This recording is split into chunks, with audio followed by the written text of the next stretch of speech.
সূরা আলী ইমরানের 185 নম্বর আয়াতে আল্লাহ তাআলা ইরশাদ করছেন, কুল্লু নাফসিন যায়িকাতুল মাউত, অর্থাৎ প্রতিটি আত্মাকে মৃত্যুর স্বাদ আস্বাদন করতে হবে।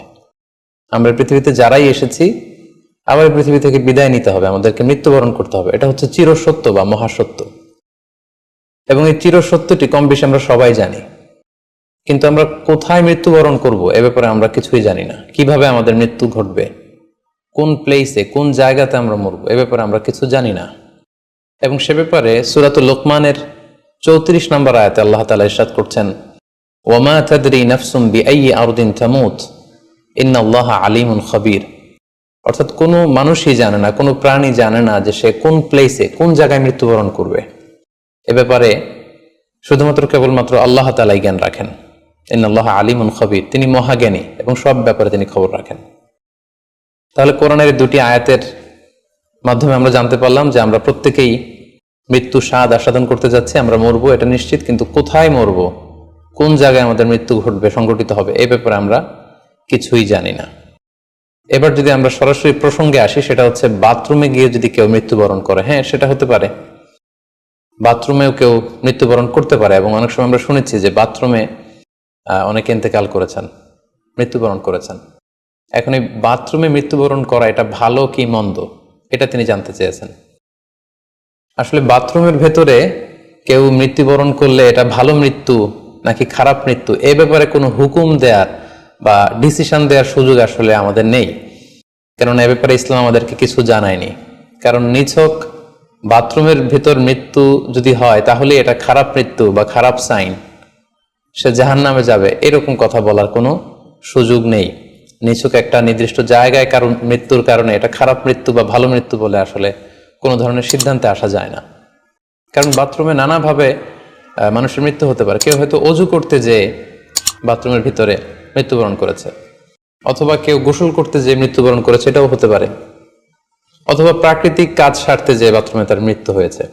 এর কোনোটির ক্ষেত্রেই এই মৃত্যুটি খারাপ মৃত্যু এভাবে কোনো সিদ্ধান্তে আসা যাবে না। সিদ্ধান্তে আসা যাবে এভাবে, অথবা ধারণা করা যাবে, প্রবল ধারণা করা যাবে এভাবে যে সে তার জীবনটা কিভাবে কাটিয়েছে। তিনি যদি ইমানের উপর থাকেন, ইস্তেকামতের উপর থাকেন, আল্লাহ এবং আল্লাহ রাসূলের উপর দৃঢ় বিশ্বাসের উপর থাকেন, তিনি যদি সৎ কর্ম করে থাকেন এই পৃথিবীতে, তাহলে তার বিদায়টা, তার মৃত্যুটা ভালো মৃত্যু হয়েছে বলে আমরা প্রবল ধারণা রাখতে পারি। কিন্তু কে জান্নাতি হবে আর কে জাহান্নামী হবে এ ব্যাপারে শুধুমাত্র আল্লাহ তাআলা ডিসিশন দিতে পারেন। এক্ষেত্রে অনেকে একটি হাদিসের মিস ইন্টারপ্রিটেশনের কারণে এই ধরনের ধারণা করে থাকতে পারেন যে হাদিসটি সহিহ বুখারীতে এসেছে। আল্লাহর হাবিব সাল্লাল্লাহু আলাইহি ওয়াসাল্লাম বলেছেন, ইন্নামাল আমালু বিল খাওয়াতিম, অর্থাৎ মানুষের কর্মফল নির্ধারিত হয় তার শেষ কাজের উপর ভিত্তি করে। তার শেষ জীবনটা যদি ভালো হয় তাহলে তার মৃত্যুটা ভালো হয়েছে বলে ধরা হবে। এই হাদিসের মিস ইন্টারপ্রিটেশনের কারণে অনেকে হয়তো ধারণা করতে পারেন যে বাথরুমের ভেতরে কারণ মৃত্যু ঘটলেই সেটা খারাপ মৃত্যু। আসলে ব্যাপারটি এমন নয়। হাদিসে যে বিল খাওয়াতিম বলা হয়েছে, এর ব্যাখ্যা এসেছে যে বিল খাওয়াতিম মানে হচ্ছে মা ইয়ামালুহু ফি আখিরি হায়াতি, সেটা শেষ জীবনে কি কাজ করেছে সেটার উপর ভিত্তি করে তার মৃত্যুটা ভালো নাকি খারাপ এটা নির্ধারিত হবে। অনেকের এমন হতে পারে যে জীবনের শুরুতে তিনি ইসলামকে মানতেন না, আল্লাহকে বিশ্বাস করতেন না, কিন্তু শেষ জীবনে এসে তিনি বিশ্বাসী হয়েছেন, তিনি সৎকর্ম করেছেন এবং সেটার উপর অটল থেকেই তার মৃত্যু হয়েছে। সেক্ষেত্রে আমরা প্রবল ধারণা করতে পারি এবং আশা করতে পারি যে তার মৃত্যুটা ভালো হয়েছে। কিন্তু নিছক বাথরুমের ভেতরে যদি কারো মৃত্যু ঘটে, এই কারণে এটা ভালো মৃত্যু নাকি খারাপ মৃত্যু সেই সিদ্ধান্তে আসা যাবে না। তবে কোরআন সুন্নাহ আমাদেরকে কিছু আলামত বা সাইন দিয়েছে। এই সাইন বা নিদর্শনগুলো খেয়াল করে আমরা বুঝতে পারি যে কারো মৃত্যুটা ভালো মৃত্যু হয়েছে নাকি খারাপ মৃত্যু হয়েছে। সেক্ষেত্রে শুরুতে আমরা আলামাতু সুইল খাতিমা, কারণ মৃত্যুটা খারাপ কিনা বা মন্দ মৃত্যু বা মন্দ বিদায় কিনা সেটা আমরা শুরুতে শুনবো। সেক্ষেত্রে আমরা যদি কোরআন সুন্নাহর দিকে তাকাই তাহলে দেখব যে কোরআন সুন্নাহ আমাদেরকে জানিয়েছে কেউ যদি আত্মহত্যা করে মৃত্যুবরণ করে তাহলে এটা আমরা বলতে পারি যে এটা একটা খারাপ মৃত্যু ছিল। কারণ আল্লাহ রাসূল সাল্লাল্লাহু আলাইহি ওয়াসাল্লাম ইরশাদ করেছেন, সহিহ বুখারীতে এসেছে, মান কাতালা নাফসাহু বিশাইইন উযযিবা বিহি ইয়াউমাল কিয়ামাহ, যে ব্যক্তি তার নিজেকে যেই জিনিস দিয়ে আত্মহনন করবে বা আত্মহত্যা করবে, কিয়ামতের দিন তাকে সেই শাস্তি দেওয়া হবে। লেটস সে কেউ যদি ছুরি দিয়ে স্ট্যাবিং করে তার প্রাণ হনন করে, জাহান্নামে সে কেবল জাহান্নামের ছুরি দিয়ে নিজের পেটের ভেতরে এরকম ছুরিকাঘাত করতেই থাকবে, এটাই হবে তার শাস্তি। কেউ যদি বিষ পানের মধ্য দিয়ে সুইসাইড করে তাহলে জাহান্নামে তার শাস্তি হবে, জাহান্নামের বিষ খেয়ে খেয়ে সেই কষ্ট বা শাস্তি ভোগ করবে। কেউ যদি গলায় দড়ি দিয়ে বা ওড়না পেঁচিয়ে গলায় ফাঁস লাগিয়ে সুইসাইড করে, তাহলে আল্লাহ রাসূল সাল্লাল্লাহু আলাইহি ওয়াসাল্লামের হাদিস অনুযায়ী জাহান্নামে সে গলাতে শুধু ফাঁস লাগাতেই থাকবে। তাহলে আল ইন্তিহার মানে সুইসাইড, আত্মহত্যা করে যদি কেউ মারা যায়, সেক্ষেত্রে আমরা বলতে পারি যে এটি খারাপ মৃত্যু ছিল, মৃত্যুটি ভালো ছিল না। তাছাড়া কোনো ব্যক্তি যদি কবিরা গুনাহ সম্পাদন করা অবস্থায় ইন্তেকাল করে, লেটসে কেউ মদ পান করা অবস্থায় তার মৃত্যু ঘটেছে, কিংবা ব্যভিচার করা অবস্থায় তার মৃত্যু ঘটেছে, কিংবা কারো উপর সে জুলুম বা অত্যাচার করছিল, এরকম বড় কোনো কবিরা গুনাহ সম্পাদন করা অবস্থায় যদি কারো মৃত্যু ঘটে যায়, সেক্ষেত্রে বলা যেতে পারে যে মৃত্যুটি খারাপ ছিল।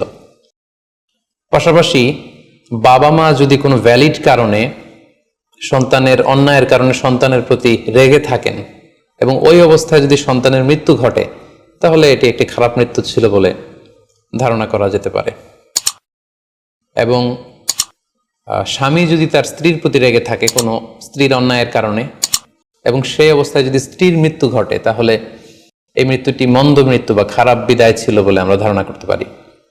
সবশেষে বলবো যে কোনো ব্যক্তির মৃত্যুতে যদি গোটা মুসলিম উম্মাহ, মুসলিম কমিউনিটি আনন্দ প্রকাশ করে, উল্লাস করে, এটাও ওই ব্যক্তির খারাপ মৃত্যু ছিল বলে ধরে নেওয়া হবে। কারণ সবাই তার অন্যায় থেকে, অত্যাচার থেকে, তার অনিষ্ট থেকে বাঁচার জন্য চাচ্ছিল, তার হাফ ছেড়ে বেঁচেছে। সো মুসলিম উম্মাহ যদি, গোটা মুসলিম উম্মাহর ভালো লোকরা যদি কারোর মৃত্যুতে আনন্দ প্রকাশ করে, তাহলে তার মৃত্যুটা খারাপ মৃত্যু ছিল বলে ধরে নেওয়া যাবে।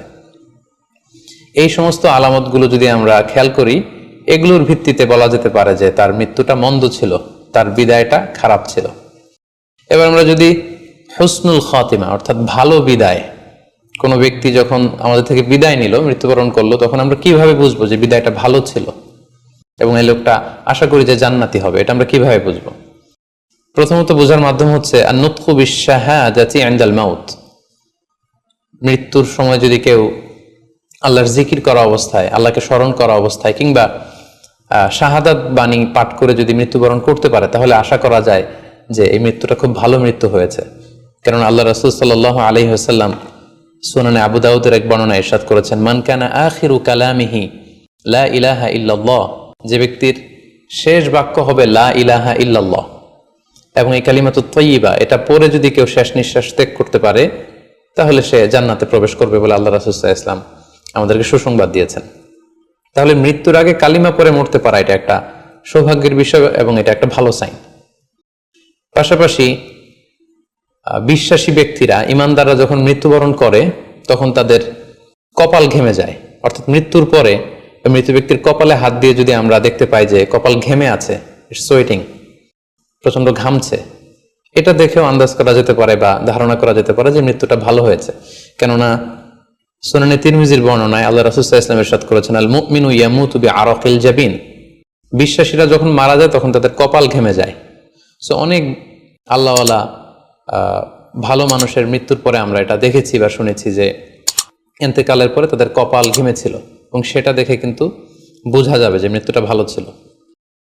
পাশাপাশি জুমার রাতে যদি কেউ ইন্তেকাল করে, বৃহস্পতিবার দিবাগত রাতে, নিঃসন্দেহে সেক্ষেত্রে লোকটার ইমানদার হতে হবে, সৎ ব্যক্তি হতে হবে। সেক্ষেত্রে এটা একটা ভ্যালিউ অ্যাড করবে যে জুমার রাতে সে ইন্তেকাল করেছিল। রমাদান মাসে যদি কেউ ইন্তেকাল করে, এটা একটা খুশনসিব তার জন্য। পাশাপাশি হজের সফরে যদি কেউ, হজের যে দীর্ঘ সফর, এই সফরে যদি কেউ ইন্তেকাল করে, এটা একটা ভালো মৃত্যু বলে ধর্তব্য হবে। পাশাপাশি কেউ যদি জিহাদের ময়দানে শহীদ হওয়ার সৌভাগ্য লাভ করে, নিঃসন্দেহে এটা সবচেয়ে শ্রেষ্ঠ মৃত্যু।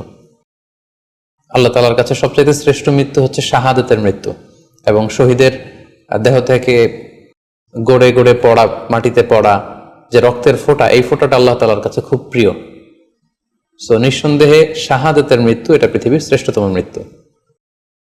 এবং সৎ কাজ করা অবস্থায়, কোন আমলে সালেহ, ভালো কাজ করা অবস্থায় যদি কারো মৃত্যু ঘটে, লেটস সে কেউ তেলাওয়াত করছিল, হি ওয়াজ রিসাইটিং দ্য হোলি কোরআন, ওই অবস্থায় তার মৃত্যু হয়েছে, কিংবা রোজা মুখে ছিল, সে অবস্থায় তার মৃত্যু হয়েছে, অথবা সেজদায় পড়েছিল, সেজদারত অবস্থায় তার মৃত্যু ঘটেছে। এগুলো হুসনুল খাতিমা অর্থাৎ ভালো বিদায় বা ভালো মৃত্যুর আলামত। তাহলে আমরা সুউল খাতিমা এবং আলামত হুসনুল খাতিমা কোন কোন আলামত দেখে আমরা বুঝবো যে মৃত্যুটা খারাপ মৃত্যু ছিল, এবং কোন কোন আলামত দেখে আমরা বুঝবো যে এটা ভালো মৃত্যু ছিল, কোরআন সুন্নাহর আলোকে সেগুলো আমরা জানতে পারলাম। এর কোথাও কিন্তু বাথরুমের ভেতরে মৃত্যুবরণ করলে এটা ভালো মৃত্যু বা খারাপ মৃত্যু, এর কোনোটাই কিন্তু সিদ্ধান্তে আসা যাচ্ছে না। সেক্ষেত্রে সেই ব্যক্তি তার শেষ জীবনে কেমন আমল করেছে, তিনি কি ইমানদার অবস্থায় ছিলেন, তিনি কি সৎকর্ম করেছেন, তিনি কি সালাত আদায় করতেন কিনা, এগুলোর উপর ভিত্তি করে তার মৃত্যুটা ভালো মৃত্যু বা খারাপ মৃত্যু সেটা আমরা বলতে পারবো। কিন্তু নিছক কেবল বাথরুমের ভেতরে কারো মৃত্যু হলেই সেটা মন্দ মৃত্যু, খারাপ মৃত্যু, অপমৃত্যু, এরকম ধারণা করার কোনো সুযোগ নেই।